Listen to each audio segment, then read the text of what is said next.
इन बच्चों के प्रति जो प्रताड़ना हो रही थी,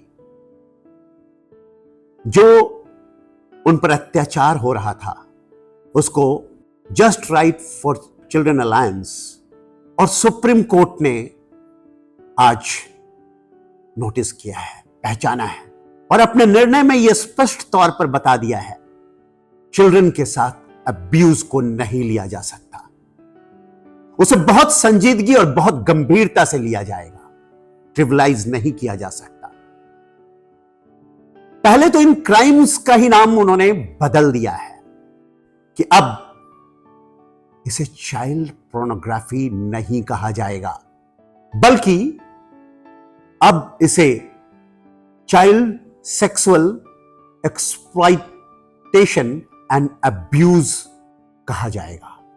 और इस तरह के क्राइम्स को ना सिर्फ पोक्सो एक्ट के अंतर्गत बल्कि आईटी एक्ट के अंतर्गत भी समाविष्ट किया जाएगा।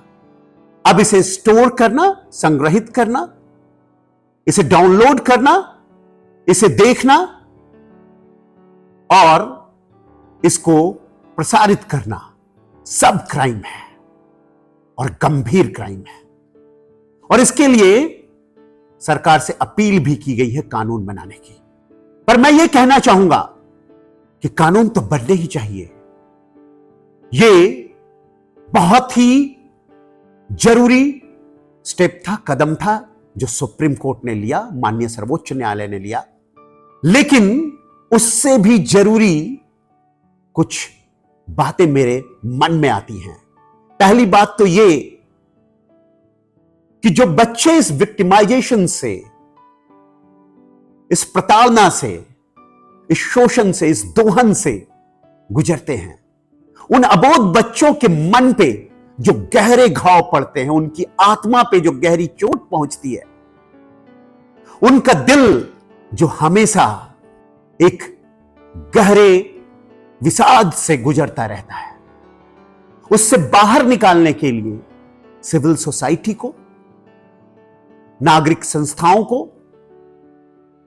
और सरकार को, इन सब को सोचना चाहिए कि क्या उन्हें सही तरीके से उनका रिहैबिलिटेशन, उनका जो पुनर्नियोजन किया जा रहा है, उनका यह देखा जा रहा है कि उन पर जो कुछ गुजरा है, उन अबोध बच्चों पे, उनके लिए सही ढंग का कार्यक्रम लाया जा रहा है, उनकी मानसिकता से उन घावों को, उनके हृदय से, उनकी आत्मा से उन घावों को दूर करने के लिए और उनको मुख्य धारा से जोड़ने के लिए क्या कोई प्रक्रिया सही तरीके से शुरू की गई है और की जा रही है?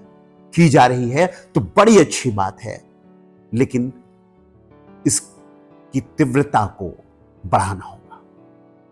और दूसरा जो इससे भी ज्यादा मौजूद और महत्वपूर्ण प्रश्न है वो ये है कि क्या कोई मानव नैतिक रूप से, सामाजिक रूप से, पारिवारिक रूप से या मूल मानवता की भावना से इन अबोध बच्चों के प्रति होने वाले क्राइम्स को देख सकता है, सुन सकता है, उसे साझा कर सकता है? सुनने से पहले उसके कान बंद क्यों नहीं हो जाते? देखने से पहले उसके आंख नष्ट क्यों नहीं हो जाती? वो अंधा क्यों नहीं हो जाता है? और उसे शेयर करने से पहले उनकी अंगुलियों में कोड़ क्यों नहीं पड़ जाते? वो टूट क्यों नहीं जाते? ये मानवीयता के अंतर्गत हो ही नहीं सकता। प्रश्न यही है कि अगर हम मानव हैं तो ऐसा कोई क्राइम हम न देखेंगे, न सुनेंगे, न साझा करेंगे। यह संकल्प हम सबको लेना होगा। जय हिंद।